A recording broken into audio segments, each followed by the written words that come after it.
આપણા જ ગામનું ગૌરવ કહી શકાય.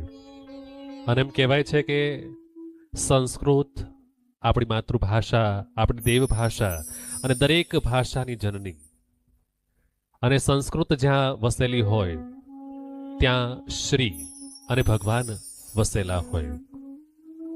આવા જ સરસ મજાના કથાની અંદર જ્યારે આપણા જ ગામનું ગૌરવ હોય, શ્રી સોમનાથ સંસ્કૃત યુનિવર્સિટી ની અંદર જેમણે શાસ્ત્રી અને આચાર્યની પદવી જેમણે મેળવી છે, અને અમદાવાદમાં સોલા ભાગવત વિદ્યાપીઠની અંદર સંસ્કૃતમાં જેમણે શિક્ષણ પ્રાપ્ત કરીને MA BEd થયા છે, તેવા એક નવયુવાન કહી શકાય કે જે આ ગામ સાથે જોડાયેલો જીવ કહી શકાય, અને પિતાના સંસ્કારોને લઈને એ પણ જી હા શ્રીની પૂજા કરતા હોય. ત્યારે આવો ખૂબ આદર સાથે, તાળીઓના ભાવ સાથે આપણે વધાવીએ અને વિનંતી કરીએ કે ખૂબ સરસ મજાના સંસ્કૃત વિશેના વિચારો, ભાગવત વિશેના વિચારો અને સાથે આ ગામ સાથે જોડાયેલા એમના વિચારો નિવાણી વિલાસ કરીએ. એકવાર જોરદાર તાળીઓથી વધાવીએ વિવેકભાઈ જોશીને.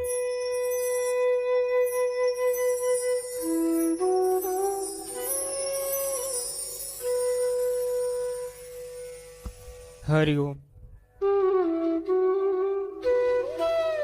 સદા સત્યપમ સંસ્કૃતમ સંસ્કૃતાપ્તમ તતમ તારકમ તો સદમ તૃષ્ટિ તૃપ્તમ યમેનેવ યાન્તમ યમમ યાપયંતમ નમામો ગુરુમ શંકરમ કૃષ્ણપૂર્વમ નમામો ગુરુમ શંકરમ કૃષ્ણપૂર્વમ.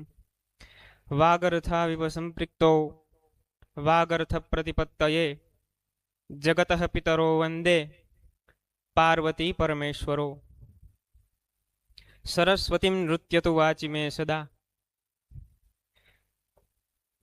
આજના આ પાવન અને પવિત્ર પ્રસંગે કથાના મુખ્ય યજમાન શ્રી સ્વર્ગવાસી ઉકાભાઈ હરજીભાઈ ઠુમર અને તેમના ધર્મપત્ની શ્રી ગંગા સ્વરૂપ કુંવરબેન ઉકાભાઈ ઠુમર, તેમના બે સુપુત્રો શ્રી કિરીટભાઈ ઉકાભાઈ ઠુમર અને શ્રી નરેન્દ્રભાઈ ઉકાભાઈ ઠુમર, તથા સમસ્ત રસુલપરા ગ્રામ બધાના હૃદય કમળની અંદર બિરાજમાન શ્રી કૃષ્ણચંદ્ર પરમાત્માને મારા વંદન.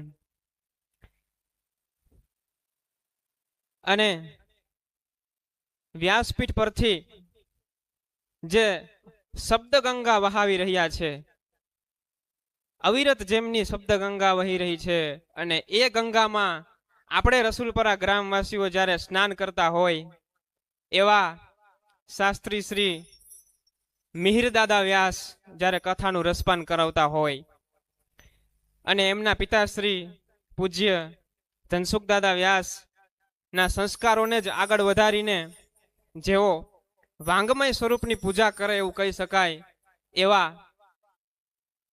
અને મિહિરદાદા વિશે કેવું હોય તો એટલું જ કહેવાય કે આટલો સરળ સ્વભાવ એમનો છે કે દરેકના હૃદય સુધી તેમના શબ્દો પહોંચે છે.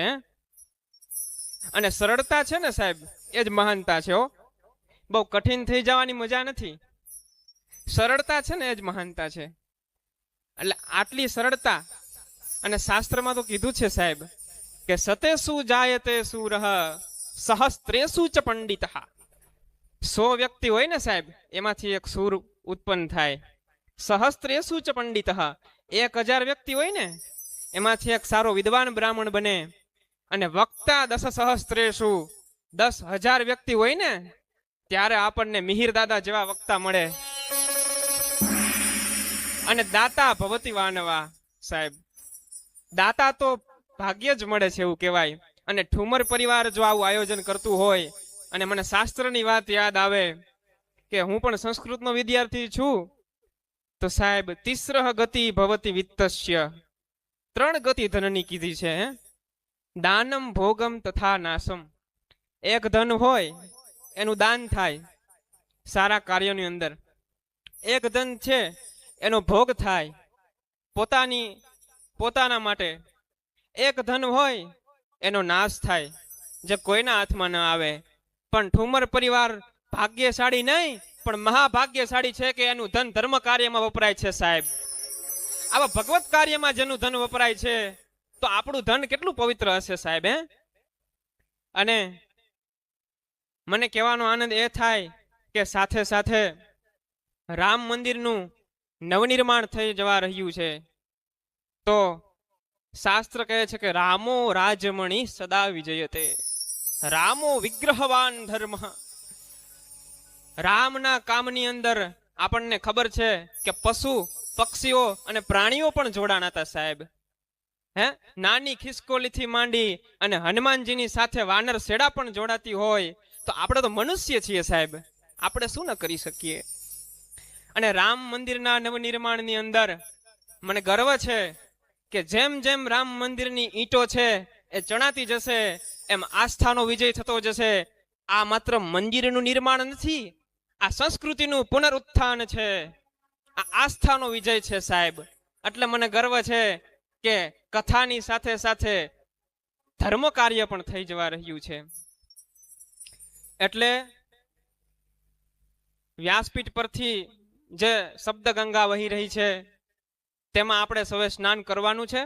અને એક મારી વિનંતી એ છે સાહેબ કે આ કથા માત્ર કાનથી નહીં પણ હૃદયથી સાંભળવાની છે મારા વાલા. અને હૃદયથી સાંભળીએ ને તો જીવનમાં ભક્તિ ઉતરે. અને જે બધા શ્રોતાઓ છે અહીંયા 2 યજ્ઞ શરૂ છે, એક શ્રીમદ ભાગવત જ્ઞાન યજ્ઞ અને એક શ્રોતા કરે એ શ્રવણ યજ્ઞ છે, સાંભળવું એ પણ યજ્ઞ છે. શાસ્ત્ર કહે છે કે શ્રુતમ હરતિ પાપાની, સાંભળવાથી પણ પાપનો નાશ થાય છે સાહેબ.